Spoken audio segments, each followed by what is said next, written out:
Operating in a manner similar to the famous Blue Pullman service of Britain, the Trans-Europe Express, or TEE, was a luxury international train that operated across the countries of Western and Central Europe, providing rail-borne connections in a time before domestic air services had been fully realized for business-based travelers. The concept of the TEE stretched back to the early 1950s, where in the post-war era, as continental Europe rebuilt its infrastructure in the aftermath of the bloody conflicts of the previous decade, new connections needed to be established between the rapidly resurging capitals of Western and Central Europe as office-based service and commerce businesses started to expand and manufacturing-based businesses declined, a precursor to what would eventually become the common market. In this, the national rail operators of several European nations, Deutsche Bundesbahn of West Germany, SNCF of France, the Swiss Federal Railways, the Italian State Railways, and Nederlandse Spoorwegen of the Netherlands, jointly considered a transnational network of fast and comfortable express trains which would be aimed squarely at businessmen and regular travellers between the capitals of Europe, presenting an all-first-class operation which would be paid through a supplementary fare, while the timings of these services would be done in such a manner that it would allow for an out-and-back commuter journey from one city centre to another, avoiding the need for cumbersome and time-consuming transfers to contemporary airports for domestic air services.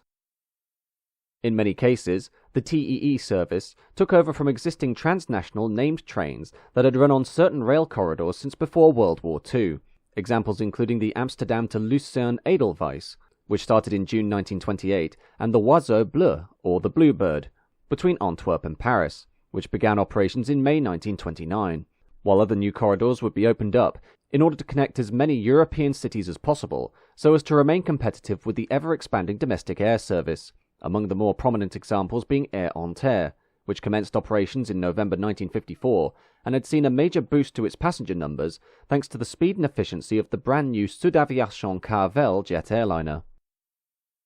To operate the service, TEE rolling stock would be provided by the various state railways that had come to form the operation, initially comprising a variety of diesel-powered trains due to the various different voltages used by the individual nations and the somewhat archaic technology behind contemporary electric trains, which were ill-suited to multi-voltage working, each nation presenting some striking streamlined train sets in order to help emphasize the prestige nature of TEE services.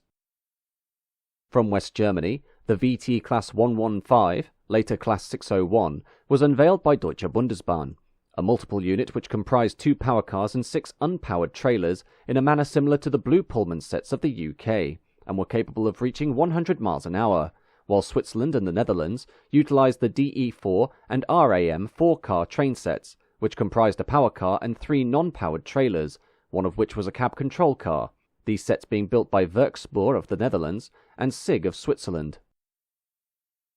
The TEE service commenced on June 2, 1957, and comprised 13 routes which primarily centered around Paris, 1 to Zurich, 3 to Brussels, of which 1 continued to Amsterdam, and 1 to Cologne, while other routes included Amsterdam and Hamburg to Zurich, Lyon to Milan, and Frankfurt to Amsterdam and Brussels, although in September and October 1957 these routes were expanded to include Milan to Avignon, Paris to Hamburg, and Munich to Milan. The Trans-Europe Express was an immediate success among the ever-rising trend in business travellers, and with this, more European state railway companies joined the network, including the Belgian national railway operator SNCB and the National Rail Company of Luxembourg CFL, both of which were added in 1964, their previous arrangement only being to allow TEE services to operate across their systems, but without having a stake in the operation itself, while by the end of the decade, the national rail operator of Spain, Renfe, Denmark, DSB, and Austria, OBB, had opted to take part in the service, expanding the system to its widest extent by 1974, covering 39 different named services across 31 routes, which stretched between Vienna in Austria to the east, Copenhagen in Denmark to the north, Reggio de Calabria in the far south of Italy, and Barcelona and Biarritz to the west.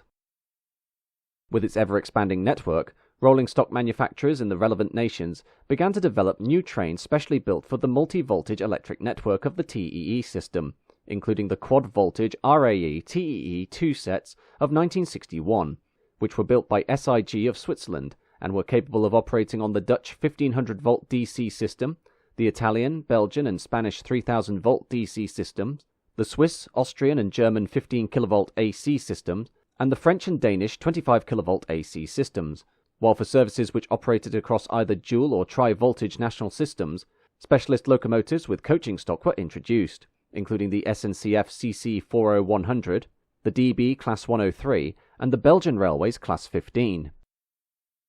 Such was the popularity of the TEE service that the brand was expanded to include a variety of trains which didn't operate internationally, so as to give them an air of exclusivity over regular domestic passenger trains, including internal workings within France, Italy, and West Germany, while on major commuter corridors between the capitals, there could be up to several TEE services per day, including, at its peak, 6 daily trains between Paris and Brussels, of which 2 continue to Amsterdam. Furthermore, another notable feature of the TEE network was that it hosted one of the only operations of a dome car service on European railways, that being with 2 trains that ran via the scenic Rhine Gorge between Cologne and Frankfurt. Train number 6, the Rheingold, which ran between Amsterdam and Geneva via Frankfurt, with some coaches travelling to Munich, and train number 21, the Rheinfjell, which ran between Dortmund and Munich, both of these trains having been pre-existing services incorporated into the Trans-Europe Express operation in May 1965, and were introduced Vista Dome cars, which included unreserved seating, these low-profile carriages having been specially designed due to the clearance of the overhead electric wires, dome cars being further introduced on train number 26, the Erasmus, between Munich and Den Haag, from its start in June 1973, before all use of the Vista domes ceased in 1976 as they were replaced by ARD business coaches. The TEE operations were unfortunately not without their incidents though, as on February 9, 1971, train number 66, the Bavaria, running between Zurich and Munich, entered a 50-mile-an-hour curve near Eitrang at around 78 miles an hour and derailed, before the wreckage was struck by a VT-98 Erdingen rail bus travelling in the opposite direction, the resultant collision causing the deaths of 28 people, while another 42 were seriously injured, the 4-car Ram train set having been damaged beyond repair and was subsequently scrapped.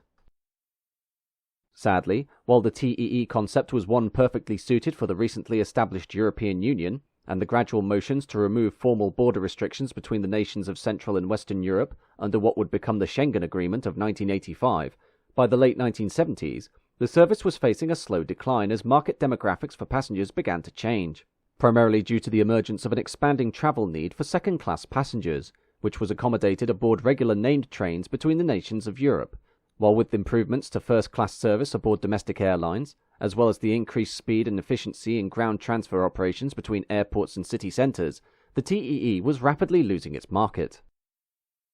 On September 27, 1981, the first line of the Train à Grande Vitesse, or TGV, was opened between Paris and Lyon, introducing to Europe the concept of 186-mile-an-hour domestic high-speed operations, which, until that time, had only been exhibited with the Japanese Shinkansen. The expansion of TGV services and their dedicated routes across France, as well as similar systems in Germany and Spain, quickly illustrating a mixture of speed and onboard service with which the TEE could not compete, these factors being compounded by the aging and outdated nature of its rolling stock, much of which dated back at least 20 years. By the middle of the 1980s, most TEE services, especially longer-distance international trains and most domestic routes, had been withdrawn, with the only remaining operations being on internal workings within France and Italy, and a few transnational services between Milan and Zurich, and the primary TEE corridor between Paris, Brussels and Amsterdam, although with the introduction of the EuroCity service in September 1988, which presented international European travel with brand new rolling stock and accommodated both first and second class passengers, the remaining TEE trains were whittled down further to just 4 services by the start of 1990. The axe finally fell on the Trans-Europe Express in December 1993 with the opening of the LGV Nord between Paris, Lille and Calais, with onward connections to the Channel Tunnel to Britain in 1994, introducing 186-mile-an-hour services on the primary commuter corridor between Paris and Brussels, which was the last bastion of the TEE. These services continuing to run at a conventional 100 miles an hour along the classic route via Amiens and Arras, and with the opening of this new high-speed corridor, the last 2 TEE trains, the L'Île-de-France and the Watteau, were rendered surplus to requirement and ceased running on May 28, 1995, although several of the previous TEE corridors were taken over by the new EuroCity service as both first and second class operations.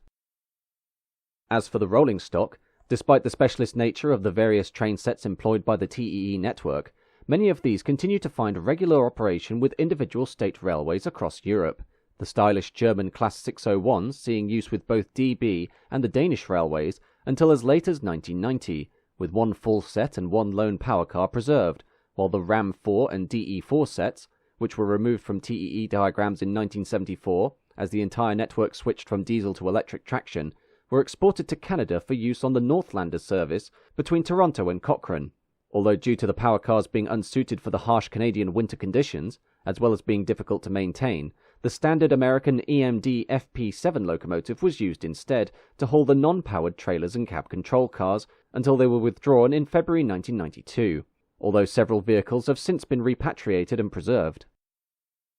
The RAE TEE 2 quad-voltage train sets remained as useful allies for SBB even after their gradual withdrawal from the contracting TEE network throughout the 1980s, their last use in TEE service being in September 1988 on the final run between Switzerland and Italy, the Gottardo from Milan to Zurich, although these sets remained in regular passenger operation and even some EuroCity services until as late as 1999, with one of the 5 train sets preserved, while the remaining locomotives and coaching stock were redistributed among the individual state railways of the former TEE network, many of which were converted for EuroCity operations and even maintained their former TEE branding until as late as 1996.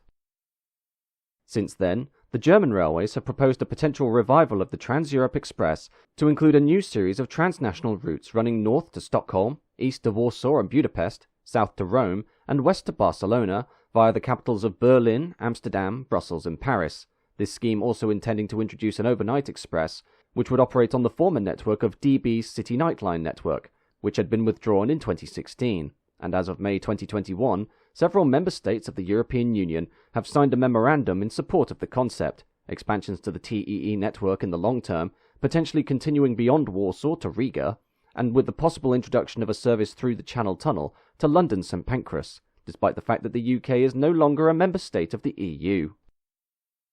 To summarise, the TEE network was an ambitious series of high-quality express trains which perfectly suited the increased connections between the various European nations during the 1960s and 70s, but despite the charismatic and luxurious nature of these rail operations, it was a service doomed to inevitable failure, as a requirement to provide second-class accommodation, together with improved domestic air services and the establishment of high-speed rail networks, meaning that the Trans-Europe Express was rapidly rendered outdated by comparison, ending its days as a carryover from a bygone railway age, the last bastion of a simpler time in transcontinental European business travel.